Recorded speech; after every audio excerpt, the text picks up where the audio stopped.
अस्सलामुअलैकुम बिस्मिल्लाहिर्रहमानिर्रहीम। Class 6 day 4 में हमारा जो वर्क है वो क्वेश्चन नंबर 5 है। एक्सरसाइज 1D का पेज 10 पे मौजूद है, देख लें।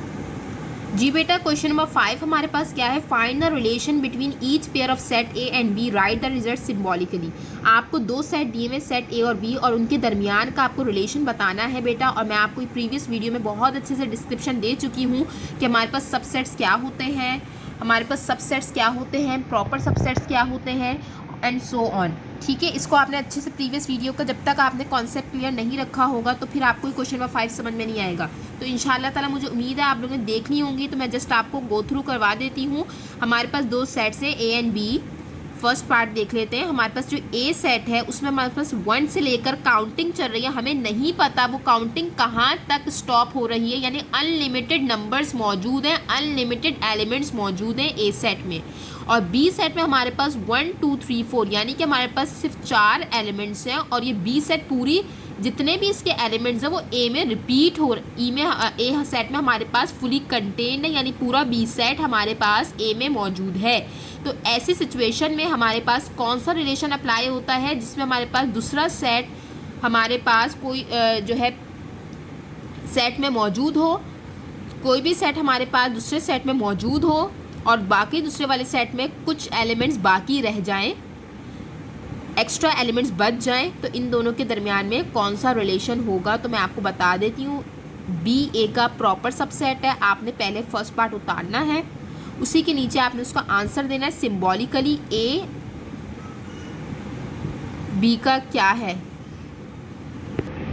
जी बेटा, वैसे तो हम ए और बी का रिलेशन बता सकते हैं, और इसी के साथ साथ और अगर आप लोग चाहो तो बी और ए का रिलेशन भी बता दें सिंबॉलिकली। आपके बुक वालों ने जो है वो बी और ए का रिलेशन बताया हुआ, लेकिन आपकी मर्जी है।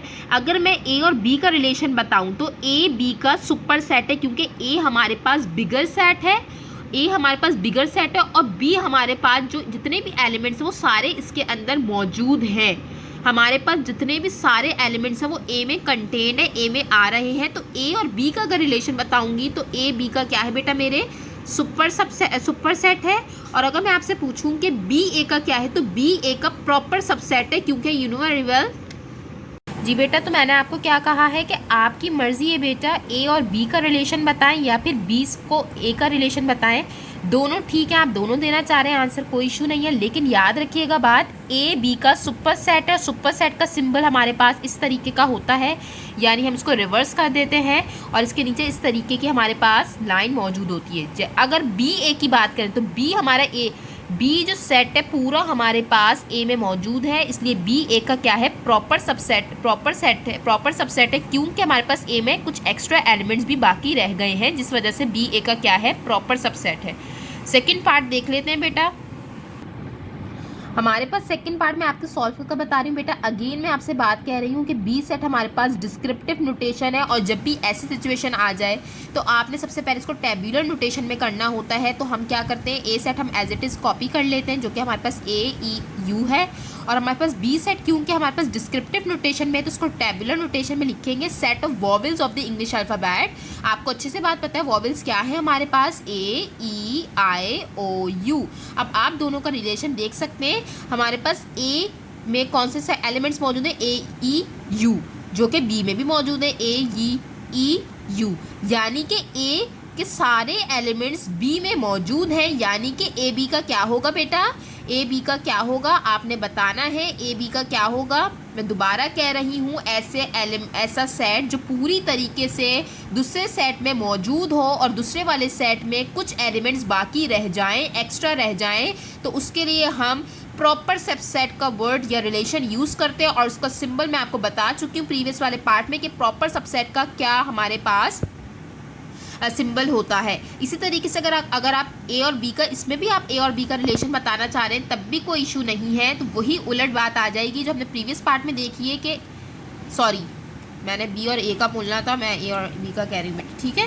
बी और ए की बात पूछी जा रही है। अगर आप बी का ए से रिलेशन बताना चाहें तब भी आपको पता है कि बी हमारे पास बिगर सेट है, और बिगर सेट जो है हमारे पास ए के साथ अगर रिलेशन देखेंगे तो हम क्या वर्ड यूज़ करते हैं? Super set. और सुपर सेट का सिंबल भी आपको अल्हम्दुलिल्लाह मैंने बता दिया है, आप देख लीजिएगा। लास्ट है हमारे पास थर्ड पार्ट, जिसमें हमारे पास ए सेट है PAR और बी सेट है RPA। बेटा मैंने आपको बताया था अगर हमारे पास ऐसा सेट जिसमें दोनों हमारे पास सिमिलर सेम एलिमेंट्स मौजूद हैं, दोनों में सेम है, यानी A और B एक दूसरे के बराबर भी है, और एक और चीज़ भी मैंने आपको बताई थी, ये एक दूसरे के बराबर भी हैं, और जब बराबर होते हैं तो इनके लिए एक स्पेसिफिक वर्ड भी यूज़ होता है, इम्प्रॉपर सेट।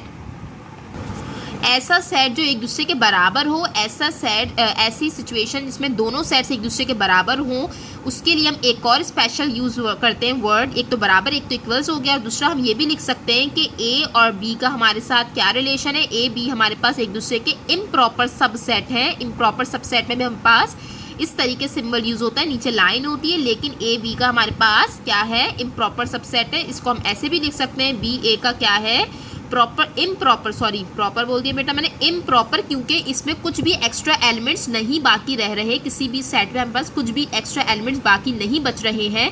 तो 3 तरीके से हमने रिलेशन इसका डिस्क्राइब कर दिया। ये दोनों तो एक दूसरे की एक जैसे ही है, और ये भी हमारे पास अगर इम्प्रॉपर सबसेट है कोई सेट्स एक दूसरे के, तो वो ज़ाहिर लाजमी बराबर भी होंगे। नेक्स्ट क्वेश्चन हमें एक्सरसाइज 1 का क्वेश्चन नंबर 1 करना है, फिल इन द ब्लैंक्स। बेटा अच्छे से मैं बोल दूं कि बेटा जो प्रीवियस वीडियो मैंने आपके लिए बनाई थी वो सारी इसी से रिलेटेड थी, वो इसमें आपके लिए यूज़ होगी, सारे कॉन्सेप्ट, सारी डेफिनेशंस आपने अच्छे से गो थ्रू करनी है, देन आपने फिल इन द ब्लैंक्स को आपने फिल करना है कॉपी में। फिल इन द ब्लैंक्स के अंदर हमारे पास 2 टॉपिक्स और भी हमारे पास एक्स्ट्रा जो रह गए थे, एक्स्ट्रा बोल रही हूँ, मतलब जो रह गए थे वो हमने समझ रहे हैं। कॉरिस्पॉन्डेंस बिटवीन सेट्स के दरमियान में कॉरिस्पॉन्डेंस या उसके दरमियान में ताल्लुक क्या है, कॉरिस्पॉन्डेंसी क्या है, देख लेते हैं बेटा। 2 सेट्स A B, हमारे पास 2 सेट्स हैं, A में हमारे पास 1 2 3 है, B हमारे पास ABC है, are set to be in 1-to-1 correspondence. इन दोनों सेट को कह रहे हैं कि 1-to-1 correspondence if each element in A can be paired with a single member of B and vice versa. कह रहे हैं बेटा हमारे पास मिसाल, अगर आप एग्जाम्पल देख लें तो हमारे पास A सेट है, ये B सेट है। अगर आप देखें तो 1 A से कनेक्ट हो जाएगा, 2 B से कनेक्ट हो जाएगा, 3 C से कनेक्ट हो जाएगा। ऐसी सिचुएशन में हम ये वाला वर्ड यूज़ करते हैं 1-to-1 कॉरिस्पॉन्डेंस, यानी कि हमारे पास एक सेट दूसरे सेट से 1 पेयर, यानी एक पेयर हमारे पास सारे पेयर बन रहे हैं, हमारे पास कोई भी सिंगल एलिमेंट हमारे पास बाकी नहीं बच रहा है। जैसे कि मैं आपसे बात करती, ये हमारे पास एक सेट होता और दूसरा सेट हमारे पास क्या होता, A B C D। तो बेटा देख रहे हैं ये एक है, ये फिर हमारे पास दूसरा पेयर बन गया, ये तीसरा पेयर, लेकिन यहाँ पर हमारे पास एक एक्स्ट्रा पेयर बच रहा, मतलब एक एक्स्ट्रा एलिमेंट बच रहा है जिसका कोई पेयर मौजूद नहीं है, तो उसके लिए हम वर्ड यूज़ नहीं करते। 1-to-1 कॉरिस्पॉन्डेंस का हम सिर्फ और सिर्फ ऐसी सिचुएशन में यूज़ करते हैं, an element can't be paired with more than 1 element from the other set. एक एलिमेंट दूसरे सेट के एलिमेंट से सिर्फ एक मरतबा पेयर बना सकता है, जैसे कि आपको बताया गया है। For example the element 1 in set A can be paired only with 1 element in set B, A, B or C. At the end of this pairing procedure, no unpaired element should remain in either set. वो सारी बातें हैं आपको मैं बता चुकी हूँ, ये सब देख लीजिएगा कि हमारे पास कोई भी अनपेयर्ड मेंबर नहीं बच रहा है यहाँ पर। Thus pairs can be form between 1 and A, जैसे 1 A के दरमियान पेयर बन रहा है, इसी तरीके से 2B के दरमियान बन रहा है, 2 और C, 3 और C के दरमियान बन रहा है। इन दिस वे हम क्या वर्ड यूज़ करते हैं, 1-to-1 correspondence between the sets is establish, यानी कि इक्विवेलेंट सेट्स के अंदर। ये बेटा एक और मिसाल है ना, इक्विवेलेंट सेट की भी तो मिसाल है ना ये, कि इसमें नंबर ऑफ एलिमेंट सेम है, तो एक और वर्ड इसके लिए सेट्स के दरमियान आ गया 1-to-1 कॉरेस्पॉन्डेंस। ठीक है, पेयरिंग जिसमें हमारे पास हो जाए। ये नोट देख लेते हैं बेटा, ये मैंने आपको पहले भी ब्रीफली एक्सप्लेन किया हुआ है। इफ़ B, अगर B A का इम्प्रॉपर सबसेट है या फिर बराबर है, वही वाली बात आगे आपको डिफाइन कर दी गई है कि A और B एक दूसरे के क्या है, इक्वल हैं। अगर ये सिंबल यूज़ हो रहा है और अगर हमारे पास ये सिंबल यूज़ हो रहा है, तो इट मीन्स B A का प्रॉपर सबसेट है और B A के बराबर नहीं है। क्यों नहीं है, क्योंकि B A का प्रॉपर सबसेट है, लेकिन A में कुछ एक्स्ट्रा एलिमेंट्स हैं तो बाकी रह गए हैं, जिसकी वजह से B A के बराबर नहीं होगा।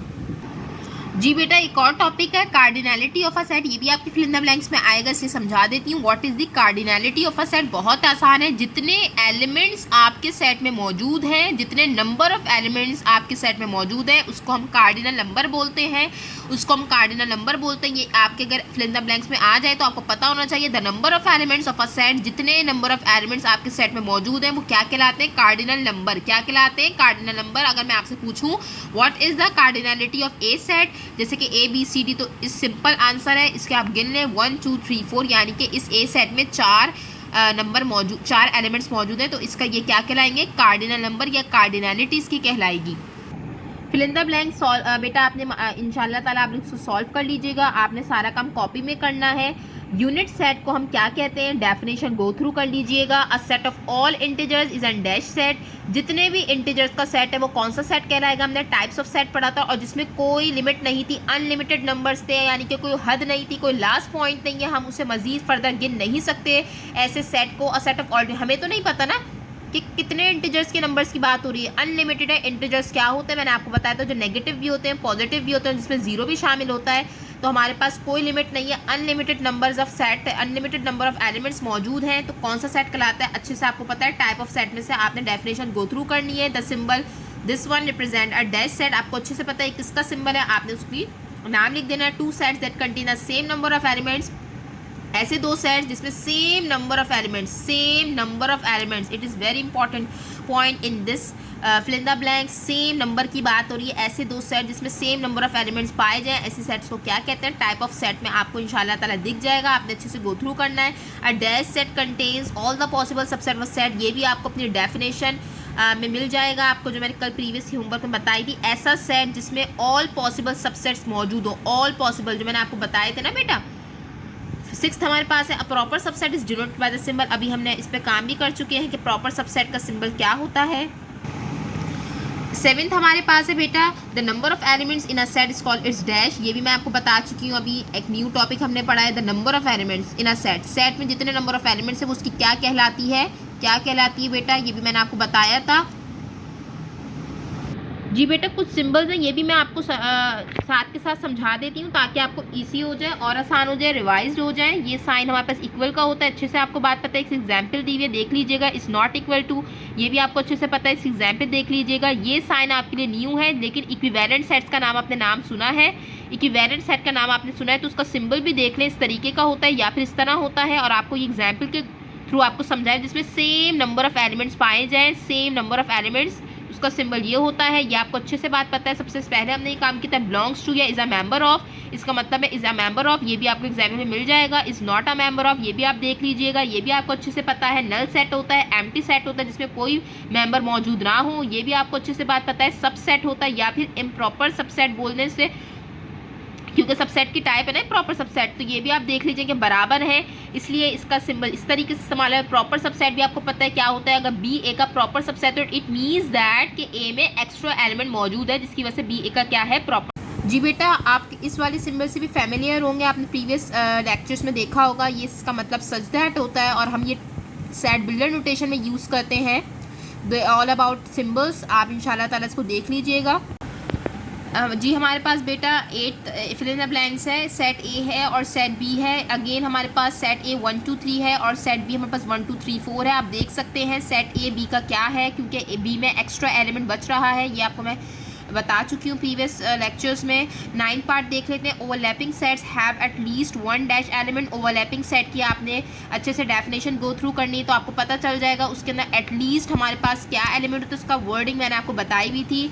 हमारे पास पार्ट 10 है the universal set for A and B. A set है, बी सेट है। यूनिवर्सल सेट कौन सा सेट होता है? जिसमें ए के भी एलिमेंट्स आते हैं और बी के भी, यानी जो अंडर कंसीडरेशन हमारे पास सेट्स होते हैं या फिर जिस पर हम काम कर रहे होते हैं, वो सारे एलिमेंट्स हमारे पास यूनिवर्सल सेट में मौजूद होते हैं। तो ए और बी के सेट को अगर आप कंबाइन कर लें तो like in this form 1 2 3 4 5 and 6, it means that कि यूनिवर्सल सेट ए और बी का कम्बिनेशन है, क्योंकि ए और बी के जितने भी एलिमेंट्स हैं वो यूनिवर्सल सेट में मौजूद हैं। तो आपको अच्छे से पता है कि जब आपको ए बी सेट दिया हुआ है तो इट मीन्स यूनिवर्सल सेट आपके लिए निकालना मुश्किल नहीं है, मैंने आपको बता भी दिया है। अच्छा ना, हमारे पास 10 से लेकर जो हमारे पास 17 तक के फिल इन द ब्लैंक्स है, इसमें हमारे पास जस्ट सिम्बल्स यूज़ होने हैं। आपको पता है कि 10, 20, 100, 200 एंड 400, और दूसरी जगह हमारे पास 1 से लेकर काउंटिंग चलती जा रही कंटिन्यूसली है, तो ज़ाहिर है उसमें 10, 100 भी आएगा, 200 भी आएगा, 400 भी आएगा, और इसके अंदर कुछ एक्स्ट्रा एलिमेंट्स भी बाकी रहेंगे, बहुत सारे रहेंगे। तो ऐसी स्ट्रैटेजी में हम ये वाला सेट, इस वाले सेट के क्या है, प्रॉपर सबसेट है, क्या सिंबल यूज़ होगा आप इस्तेमाल कर लीजिएगा। यहाँ पर भी आप वही सेम क्राइटेरिया है, 12 और 24 है, या हमारे पास 2 के मल्टीपल्स हैं, कंटिन्यूस है, हमें नहीं पता कहाँ तक है, लेकिन 12 और 24 इसमें आएंगे, जाहिर सी बात है, और इसमें एक्स्ट्रा एलिमेंट्स भी बाकी रह जाएंगे, तो तब कौन सा सिंबल यूज़ होगा आपको अच्छे से पता है। या हमारे पास 8 पार्ट में हमारे पास जो है 13 पार्ट में 10 है एक जगह, और एक जगह हमारे पास 1, 3, 5 एंड सो ऑन है। ये ऑड नंबर्स हैं, और 10 ज़ाहिर है 10 तो इवन नंबर है, दोनों एक दूसरे के क्या है, अनइक्वल है, नॉट ये हमारे पास अनइक्वल सेट हैं दोनों। तो इस तरीके से सिंबल आपने इस्तेमाल करना है, क्योंकि मैंने बताया ना आपको सिंबल्स इस 10th पार्ट से लेकर आपने 17 तक पार्ट जो है जस्ट सिंबल्स यूज़ करने। आप अब देख रहे हैं कि 14 पार्ट हमारे पास 1, 2, 3 एंड सो ऑन, एंड 8, 10, 12 ज़ाहिर है ये पूरा सेट फुली कंटेंड है इसके अंदर, लेकिन ये पहले लिखा हुआ है बिगर सेट है, बिगर सेट के अंदर फुली कंटेंड है, तो आपने इसको और इसका रिलेशन बताना है इसके अकॉर्डिंगली, यानी कि सुपर सेट होगा इसका सिंबल आपने इस्तेमाल। इसी तरीके से हमारे पास बेटा 15 पार्ट है, इसमें हमारे पास देख लें आप, एक सेट 1, 3, 5 है, दूसरा सेट 3, 5, 1 है, जाहिर है दोनों एक दूसरे के क्या है, इक्वल है, आपने इक्वल का सिंबल यूज़ करना है। हमारे पास 16 पार्ट है, कसूर, लाहौर, मुल्तान, ये तीनों हमारे पास सिटीज़ के नेम हैं। दूसरी जगह पाकिस्तानी सिटीज़ हैं, क्योंकि ज़ाहिर पाकिस्तानी सिटीज़ तो बहुत सारे होंगे, उसमें से कुछ हमारे पास सिटीज़ यहाँ मौजूद हैं, तो यानी कि ये इसका कौन सा सेट होगा आपको अच्छे से पता है, इसके अंदर बहुत सारे एलिमेंट्स या बहुत सारे सिटीज़ बच रहे होंगे, तो ऐसी सिचुएशन में हमें कौन सा सिंबल इस्तेमाल करना है। जी बेटा हमारे पास लास्ट पार्ट है, अब मैं आपको बता देती हूँ, हमारे पास ए बी है, vowels of the English alphabet है, आपने सिंबल इस्तेमाल करना है, आपको अच्छे से पता है वॉवेल्स और क्या होते हैं हमारे पास इंग्लिश अल्फ़ाबेट में, A E I O U, A E I O U, you know very well कि हमारे पास सिंबल इस्तेमाल करना है। तो रिलेशनशिप में जब हम देखेंगे दोनों सेट्स में, तो हमारे पास ये पूरा जो सेट है ये कंटेंट नहीं है हमारे पास, दूसरे वाले सेट में मौजूद नहीं है। अब आप बोलेंगे टीचर ए तो मौजूद है, लेकिन बेटा मैंने आपसे क्या बोला था, वो पूरा सेट मौजूद होना चाहिए। जैसे हमारे पास यहाँ पर अगर मैं आपसे बात करूँ 14 पार्ट की, तो 1, 2, 3 एंड सो ऑन, इसी तरीके से 8, 10, 12, यानी कि पूरा सेट हमारे पास पूरा कंटेन, यानी पूरी तरीके से फुली कंटेन है, पूरी तरीके से पाया जा रहा है पहले वाले सेट में। दैट्स वाई इन दोनों का रिलेशन ये सिम्बॉलिकली हम रिप्रेजेंट कर सकते हैं जो भी हमारे टाइप्स हैं सेट्स की। लेकिन हमारे पास जो ये वाली सिचुएशन है, इसमें हमारे पास जो ए बी है ये पूरी तरीके से इस वाले सेट में मौजूद नहीं है, तो इट मीन्स जो सिंबल हमारे पास रहता है बचता है वो क्या है, नॉट इक्वल्स टू, यानी दोनों सेट्स हमारे पास अनइक्वल है, बराबर नहीं है हमारे पास। आपने रोज़ाना इंडेक्स मेंटेन करना है। जज़ाकल्लाह।